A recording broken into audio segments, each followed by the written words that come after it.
Hey, it's Andrew, and you're listening to Season 2 of Network Disrupted, where I help technology leaders trade notes on navigating disruption in our space. Today I'm speaking with Gayleen Gray, the VP and CTO at McMaster University. In this episode, we'll explore the evolution of the CIO role, why we're seeing more people adopting the CTO title today, how Gayleen brought the entire university along in her strategic planning process, plus the outcomes of that, how she measures success in her department, what peer community she's involved with, and so much more. She's a brilliant open book, and I found so much to take away from this episode. It was hard to pick what elements to cut down in editing, and I certainly hope you enjoy this one. Before we get into that, since we do cover community in this episode, I want to bring up one that I've been so impressed by recently. At least one person on Gayleen's team is part of this one, as am I. For any IT practitioners, especially those who touch network infrastructure, consider joining Network VIP. It's a free, open, vendor-agnostic group that helps IT pros learn from one another, exchange best practices, and just generally connect. You can join at bit.ly/networkvip. Be happy to see you there, and definitely message me if you're a listener and say hi. Let me know what you thought of today's discussion. You can tweet me at Network Disrupted, leave a review on Apple or Spotify podcast. Actually, please do that. It would mean a lot to me. Or email me at andrew@networkdisrupted.com. Maybe you can give me a sense of the complexity. We love the pilot proof of concept approach. It influences everything. It influences the human experience. There were several failures along the way. We want to be early adopter customers. You are handling sensitive information. Network Disrupted. Welcome, Gayleen. Thank you for joining. You are the AVP and CTO at McMaster, a university here in Canada. It intrigued me, and I see this more and more in industry now, that people with the job scope that traditionally might have had the title of CIO now have the title of CTO. Can you give me a sense of how that evolution happened in your career and your perspective on it? Sure. It is actually an interesting story. I've been at McMaster University now for 3 years, and the title came with the position, so I didn't have any input into that title. And ironically, I am the only CTO amongst all of my university peers across Canada. I think part of the thinking was the desire to try and create a level of engagement across the institution around technologies, not just Chief Information Officer, but Chief Technology Officer, because we do have quite an array of individuals who are steeped in technology implementations across campus. This provides people with some clarity that all technology really falls within my purview, even if I'm not the one implementing it all or my team isn't the source of implementations. The idea being in that we're really trying to look at what technology can provide for the institution and our mission. Yeah, I think that's why the title is sort of shifting in industry. It's this recognition that technology is part of the mission, and whether that mission is education or that mission is creating commercial products or government services, technology is part and parcel of the strategy of the organization. I think it's a good thing, although maybe there's just too much baggage on the CIO title, as it may be more so you think of back-end systems or networking and phones or sort of old style, project style IT, as opposed to more engaged with the business on the mission. Yeah, absolutely. It's quite interesting because the information, the I in the CIO, is really about what's traveling across the technology. And that, of course, is a critical component for any organization. However, it is changing. Who reports to the CIO? Who reports to the CTO? And depending upon where you sit in which sector, I think those roles are flipping in terms of who's got the ultimate D, as I like to call it, the decision-making power. And in higher education, I think that's true as well. There's quite often there is a CIO and a CTO. In my environment, I'm it as far as that goes. But you're starting to see that at other large institutions where they'll have a CIO and a CTO, and they work in tandem. Got it. Obviously, McMaster was thinking along these lines when they created the job title, when they went out and recruited. And I know one of the things you did when you came on board was create a pretty exciting strategy of what you wanted to accomplish over the first 2 or 3 years. So maybe give me a sense of what you came in and saw and how that evolved into the strategy that you've been executing against. Sure. Really interesting for me coming on board, and I think this has been really great. The institution prior to my arrival, and one of the reasons the CTO position was created, it was an output from an IT services review that took place. It was a pretty comprehensive review for the full campus, engaging people both in surveys and one-on-one conversations and focus groups and what have you. Peer-led, so CIOs from other higher education institutions from both Canada and the US participated in this process, provided McMaster with a pretty good and deep look into how its technology and information were being implemented or had been implemented, and where some of the gaps were in terms of efficiencies or capabilities or investments or all of the above, security, et cetera. When I came on board, I had this wonderful document that had been undertaken prior to my arrival that really outlined where some of the gaps were and some of the challenges and the desires of the institution for what it thought it could or should be from a technology perspective. So that was a springboard for me. And, I somewhat jokingly, but probably more seriously say to people now, especially these CIOs who go into institutions, if they haven't had that opportunity, if the institution hasn't done an IT services review, it's a wonderful way to get a benchmark on how things are going so that you can make really good decisions as you move forward. For myself, that was a real win. I spent close to probably about 4 months before I started my strategic planning process in heavy listening mode for the first year, trying to validate what I read in the IT services review and what was being told to me by people. Did they do that services review internally, or did they hire a third party to come and do it? No, it was a peer review, which is probably a more common activity that you will hear about within higher education, and it happens in a variety of different ways. But for this case, there were 3 CIOs out of the United States, and then 2 or 3 who were from Canada, plus a team internally. So they created this team of individuals that undertook the process and pulled together the final document. Got it. Yeah, so you had some real experts from within the sector, which makes a huge difference because Within the sector, but also not within the institution as well. correct, you get a lens from outside. That's right. Yeah, because you don't know what you don't know. And everybody does this a little bit differently. And I know we'll touch on that, I'm sure, as we go into the conversation, the wonderful world of higher education IT. My strategic plan was a pretty engaging process as well. So even though they'd gone through the IT services review, that happened in 2016, my strategic planning process was in 2019. So it was time to validate and level set again. Things had changed. Some things had changed. And obviously I was new to the institution.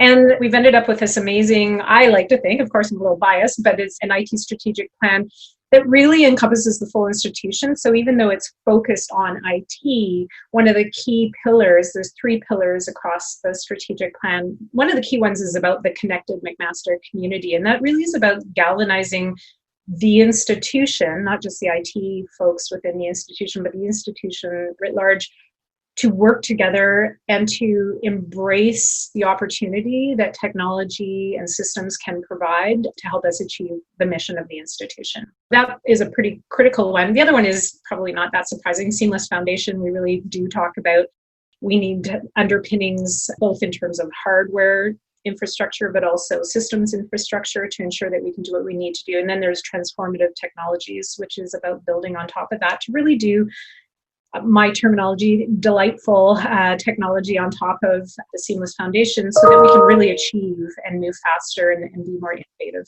Right. Yeah, I used to work with a head of products who used to say he wanted a dash of delight in every release and, just something for the users. Yeah, 100%. You get it totally. And I don't think, a lot of people think about that from an IT perspective, but at the end of it all, it's useless if people aren't using our technology and being able to accomplish what they need to do. We're enabling. It's really about what they're doing with the technology and how they're using it that matters.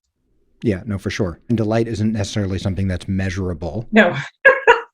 But it's a qualitative feedback that users are engaged, that they appreciate it, which is good. I knew when our Dean of Engineering, Ishwar Puri, told me he wanted to steal the word, I thought I landed on the right word. If the engineers can get on board with delight, then everybody else should be able to. Yeah.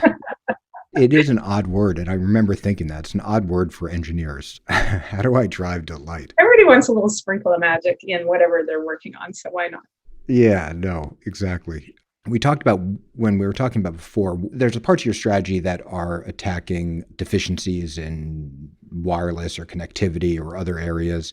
And then some were process related as well. And I remember using the term, I believe, like something like revolutionary transparency in the way you're dealing with the business.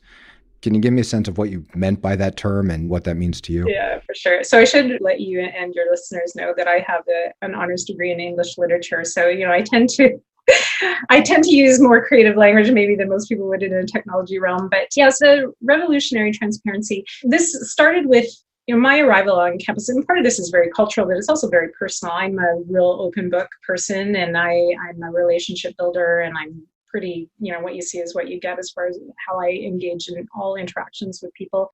And my strategic planning process was very much that as well. It was a very engaging, bring people together, have really big open conversations, and ensure that people have an opportunity to weigh in, provide input. And then as we move into implementation, similarly, that transparency, I really believe it's important that people understand how are decisions getting made, who's involved in them, what's the cost of this implementation? How is it going to serve me? And heavy laden with communication over top of all of that so people stay informed.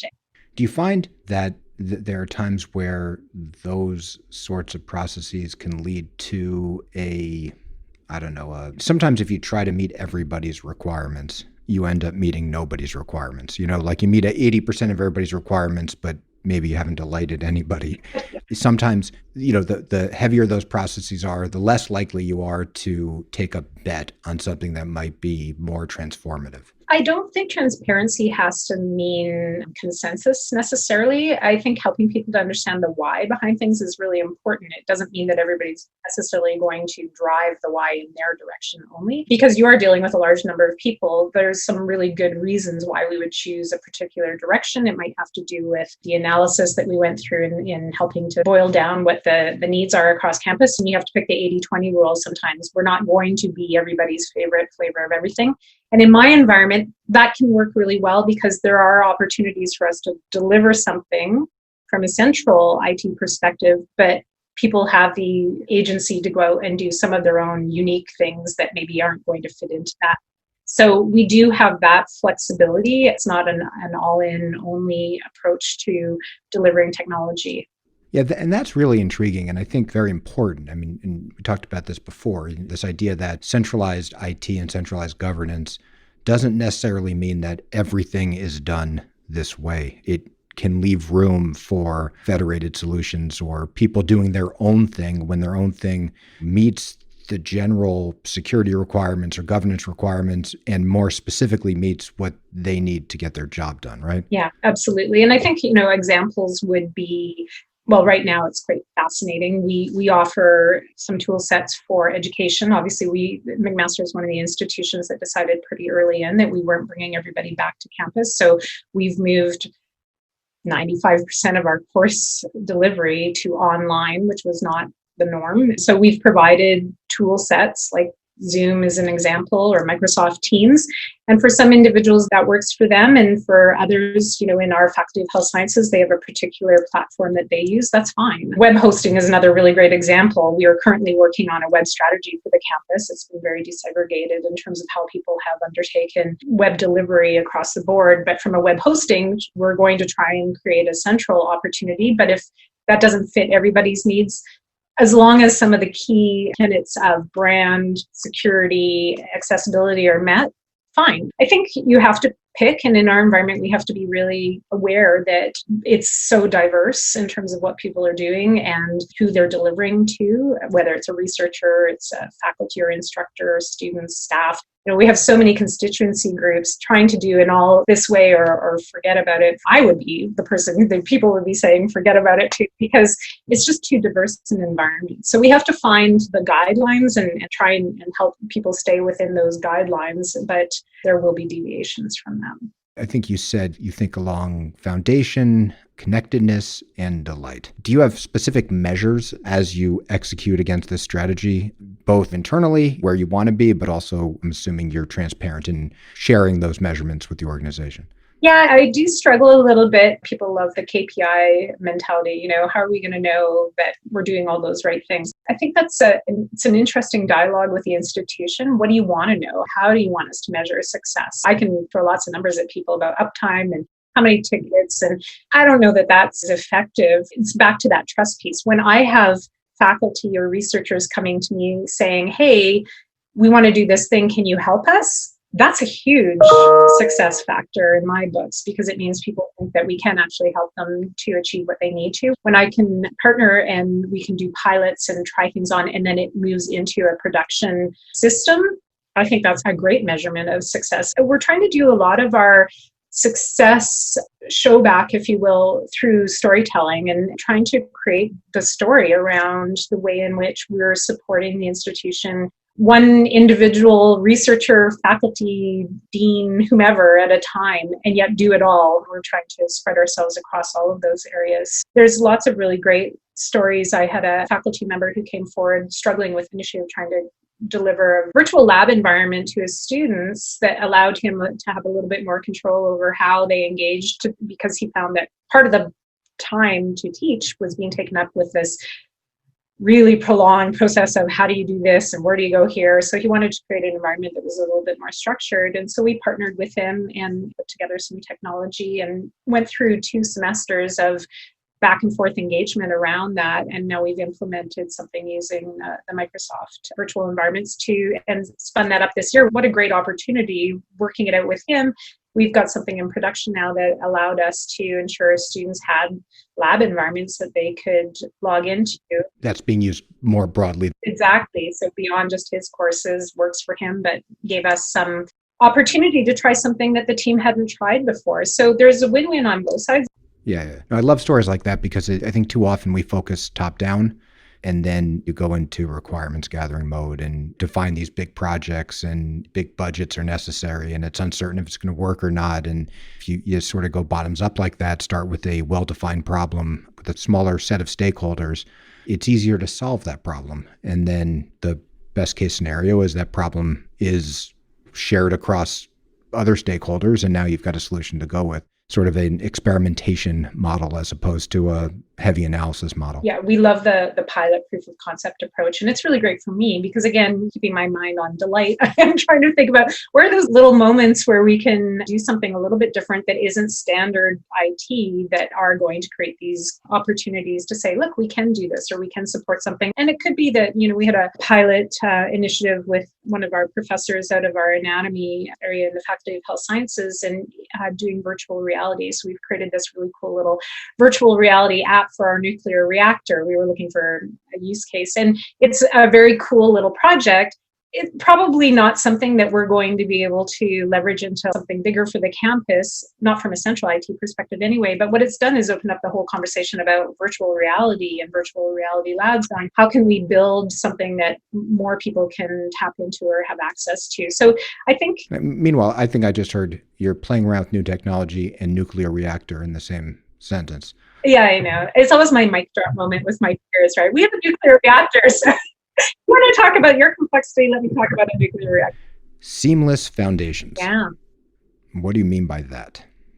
Well, the intention around that was the foundation piece being a network that really works well. And so, yes, we've got the wired network, but for McMaster, when I arrived there, wireless was not ubiquitous across campus. So we're making that happen so that it's not everybody's being their own network facility within their organization. I mean, we had all sorts of rogue networks that were popping up here, there, and everywhere because that's the way things work in a world where people have the skill sets that they can do that. So if it's not available to me, I'll just make my own. So seamless is we're all on the same network.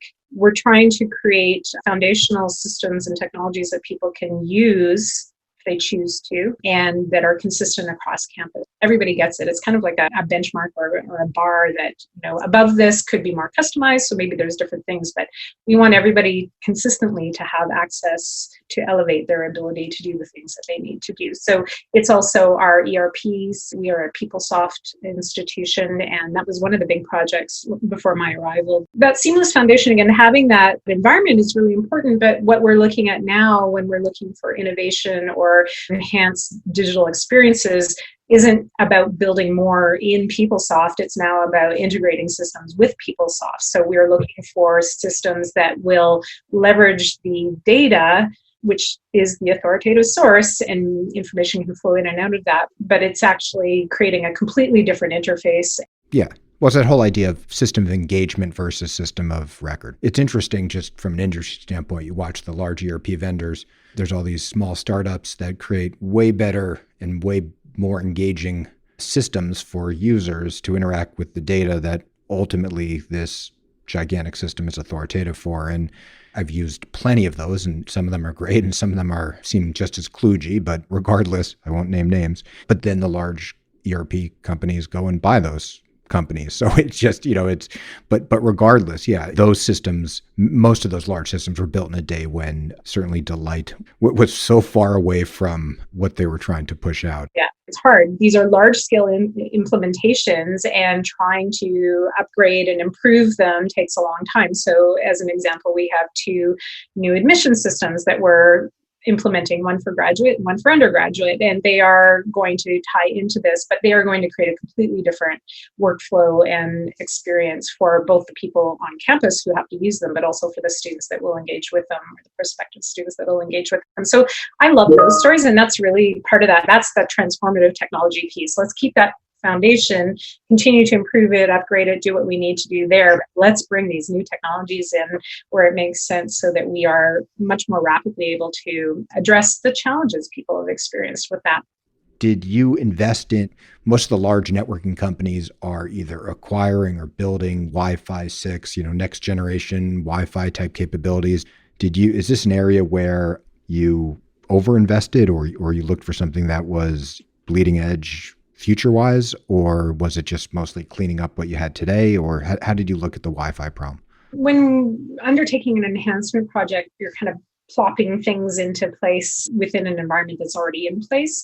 We were a Cisco shop, so we worked with our colleagues at Cisco to determine what the best access points were. And so we did try to push that to the newest, greatest, and which anybody implementing on a large scale knows, newest, greatest sometimes means there's little challenges that come with being on the bleeding edge, but things are going really well now. And so that's going in place. We are, and I think from an exploration, one of the things that's really neat for a campus environment is you have researchers. A lot of people are really quite keen about understanding the whole 5G environment. What does that look like? So we're having some conversations to see if we can help to build some innovation opportunities on campus around that.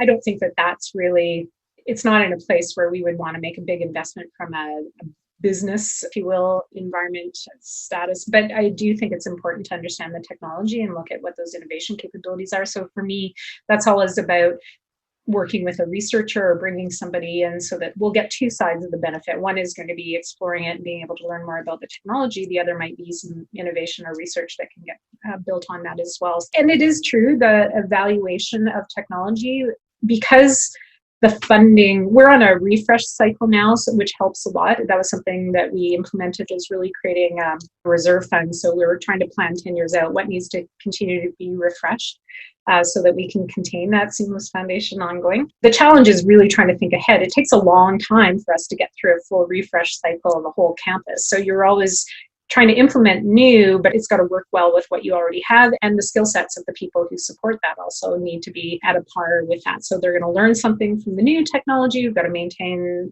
technologies here. So the constant churn of new developments. Right, good. One last topic.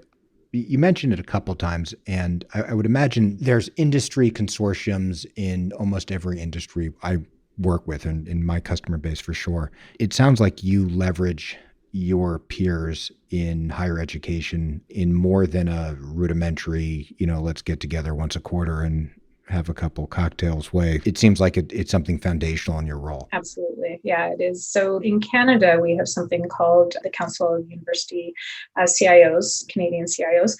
And there's 67 CIOs from across Canada now that are part of that. So it's national.